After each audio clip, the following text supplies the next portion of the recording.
നമസ്കാരം. വിശുദ്ധരുടെ മാധ്യസ്ഥം. ദൈവം ഒരുവനല്ലോ.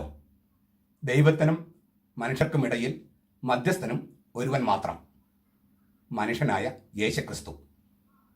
വിശുദ്ധ പൗലോസ് തിമോഥെയോസിന് എഴുതിയ 1-ാമത്തെ ലേഖനം 2-ാമത്തെ അധ്യായം 5-6 വാക്യങ്ങൾ. ഒരു ദൈവം, ഒരു മധ്യസ്ഥൻ. അതാണ് തിരുവചനം സാക്ഷ്യപ്പെടുത്തണേ. അങ്ങനെയെങ്കിൽ വിശുദ്ധരുടെ മാധ്യസ്ഥം ആവശ്യമുണ്ടോ? വിശുദ്ധരുടെ മാധ്യസ്ഥം കത്തോലിക്ക സഭ ഉണ്ടാക്കിയെടുത്ത ഒരു പാരമ്പര്യമാണോ, അതോ വിശുദ്ധ ഗ്രന്ഥത്തിൽ അടിസ്ഥാനമുള്ള സാക്ഷ്യമാണോ? നമുക്കൊരു ടെക്സ്റ്റ്, ബൈബിളിലെ മറ്റൊരു ടെക്സ്റ്റ് വായിക്കാം. വെളിപാട് പുസ്തകത്തിൽ 8-ാമത്തെ അധ്യായം 1 മുതൽ 4 വരെയുള്ള വാക്യങ്ങൾ. അവൻ 7-ാം മുദ്ര പൊട്ടിച്ചപ്പോൾ സ്വർഗത്തിൽ ഏകദേശം അരമണിക്കൂറോളം നിശബ്ദതയുണ്ടായി. അപ്പോൾ ദൈവസന്നിധിയിൽ 7 ദൂതന്മാർ നിൽക്കുന്നത് ഞാൻ കണ്ടു. അവർക്ക് 7 കാഹളം ലഭിച്ചു. മറ്റൊരു ദൂതൻ ഒരു സ്വർണ്ണ ധൂപകലശവുമായി വന്ന് യാഗപീഠത്തിനരികെ നിന്നു. സിംഹാസനത്തിന് മുമ്പിലുള്ള സ്വർണ്ണപീഠത്തിന്മേൽ സകല വിശുദ്ധരുടെയും പ്രാർത്ഥനയോട് ചേർക്കേണ്ടതിന് വളരെ പരിമളദ്രവ്യം അവന് കൊടുത്തു. പരിമളദ്രവ്യത്തിന്റെ ധൂപത്തിന്റെ പുക വിശുദ്ധരുടെ പ്രാർത്ഥനയോടുകൂടെ ദൂതന്റെ കയ്യിൽ നിന്ന് ദൈവസന്നിധിയിലേക്ക് കയറി. കുഞ്ഞാട് 7-ാമത്തെ മുദ്ര തുറന്നപ്പോൾ ഉണ്ടായ സ്വർഗത്തിൽ നടക്കുന്ന ഒരു കാര്യമാണ് വെളിപാട് പുസ്തകം സാക്ഷ്യപ്പെടുത്തണേ. അരമണിക്കൂർ നേരത്തേക്ക് നിശബ്ദത.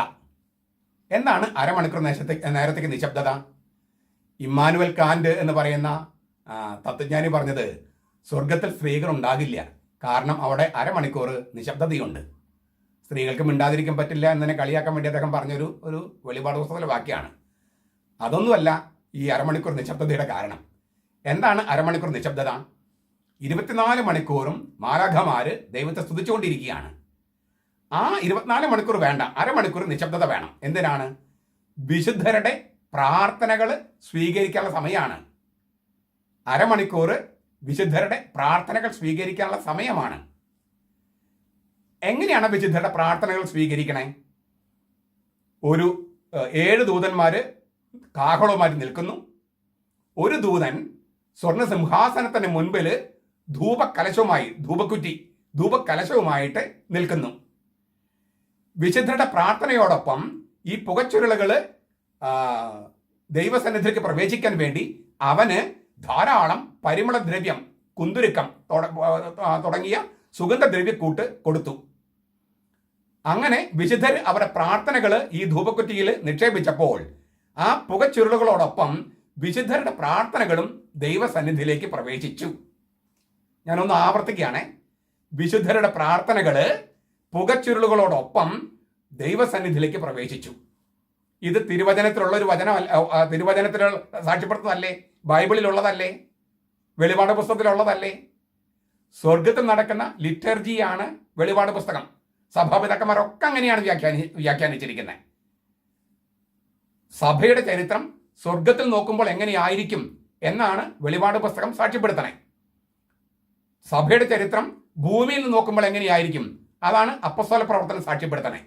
ഒരേ ചരിത്രം 2 വീക്ഷണത്തിലൂടെ അവതരിപ്പിച്ചിരിക്കുകയാണ്.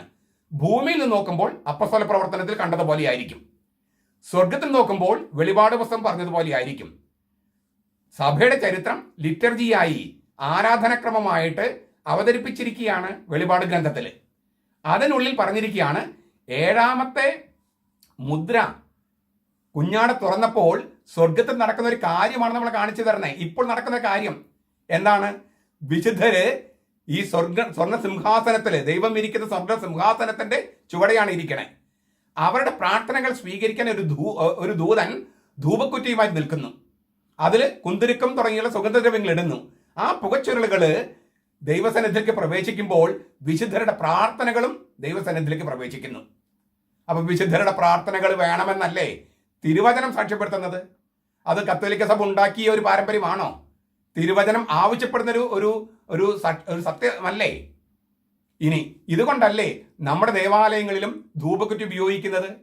ആ പുകച്ചുരുളുകളിലൂടെ വിശുദ്ധരുടെ പ്രാർത്ഥനകൾ സ്വർഗത്തിലേക്ക് പ്രവേശിക്കാൻ, ദൈവസന്നിധിയിൽ പ്രവേശിക്കാൻ വേണ്ടിയല്ലേ നമ്മളത് ചെയ്യുന്നത്? അപ്പോൾ ചുരുക്കത്തില് ഏക മധ്യസ്ഥൻ യേശു തന്നെയാണ്, യാതൊരു സംശയവുമില്ല. പക്ഷേ ഏക മധ്യസ്ഥൻ മറ്റുള്ളവരുടെ മധ്യസ്ഥത്തെ നിഷേധിക്കുന്നില്ലെന്ന് മാത്രമല്ല, വിശുദ്ധരുടെ പ്രാർത്ഥനകളും മധ്യസ്ഥവും വേണമെന്നാണ് ആവശ്യപ്പെടുന്നത്. സ്രഷ്ടാവ് ദൈവമല്ലേ? അതെ. പക്ഷെ എന്ന് വിചാരിച്ചത് ഭൂമിയിൽ മനുഷ്യരെ സൃഷ്ടിക്കാനായിട്ട് മാതാപിതാക്കളെ സഹകരിപ്പിക്കുന്നില്ലേ? അപ്പനെയും അമ്മയും സഹകരിപ്പിച്ചിട്ടല്ലേ ദൈവം സൃഷ്ടികർമ്മം നടത്തണേ? ഏക സ്രഷ്ടാവ് ദൈവമാണ് എന്ന കാര്യത്തിൽ വല്ല സംശയമുണ്ടോ? ഇല്ല, സ്രഷ്ടാവ് ദൈവം തന്നെ. പക്ഷേ ആ സൃഷ്ടികർമ്മത്തിൽ പങ്കെടുക്കാൻ മനുഷ്യരെയും മൃഗങ്ങളെയും എന്തിനാ സസ്യജാലങ്ങളെ പോലും ദൈവം സഹകരിപ്പിക്കുന്നു. അതല്ലേ നല്ലൊരു അപ്പന്റെ രീതി? ഏക ദൈവം ഏക സ്രഷ്ടാവായിരിക്കുന്നത് പോലെ ഏക മധ്യസ്ഥനും ഒന്നേ ഉള്ളൂ, അത് യേശുക്രിസ്തു തന്നെയാണ് എന്ന് വിചാരിച്ച് മറ്റുള്ളവരുടെ വിശുദ്ധരുടെ മാധ്യസ്ഥതയോ പ്രാർത്ഥനയെയോ നിഷേധിക്കുന്നില്ലെന്ന് മാത്രമല്ല, അത് വേണമെന്ന് വെളിപാട് പുസ്തകത്തിലൂടെ നമ്മളോട് വെളിപ്പെടുത്തിയിരിക്കുന്നു. അതുകൊണ്ട് വിശുദ്ധരുടെ പ്രാർത്ഥനകൾക്ക് വലിയ ശക്തിയുണ്ട്. വിശുദ്ധരുടെ പ്രാർത്ഥനകളും മധ്യസ്ഥവും തിരുവചനത്തിൽ അടിസ്ഥാനമിട്ടതാണ്. അത് ദൈവം നമ്മളോട് ആവശ്യപ്പെട്ടിരിക്കുന്ന കാര്യവുമാണ്. നമ്മൾ വിശുദ്ധരായി മരിക്കണമെന്നും അങ്ങനെ വിശുദ്ധരായി മരിക്കുമ്പോൾ നമ്മൾ സ്വർഗത്തിൽ ദൈവത്തിന് സിംഹാസനം തൊട്ട് താഴെ ഇരിക്കാനായിട്ട് ദൈവം അനുവദിക്കുമെന്നും, ഞാൻ ആയിരിക്കുന്നിടത്ത് എൻ്റെ ശുശ്രൂഷകനും ആയിരിക്കണമെന്നാണ് യേശുക്രിസ്തു പറഞ്ഞിരിക്കുന്നത്. അത് അങ്ങനെ ആയിരിക്കണമെന്നും നമുക്കും ഈ രക്ഷാകര പ്രവൃത്തിയിൽ, രക്ഷാകർമ്മത്തിൽ നമുക്കൊരു പങ്ക് കിട്ടുന്നതും വളരെ വലിയൊരു കാര്യമല്ലേ? അതാണ് വിശുദ്ധരുടെ മാധ്യസ്ഥവും പ്രാർത്ഥനയും. അത് തിരുവചനത്തിൽ അടിസ്ഥാനമിട്ടതാണ്.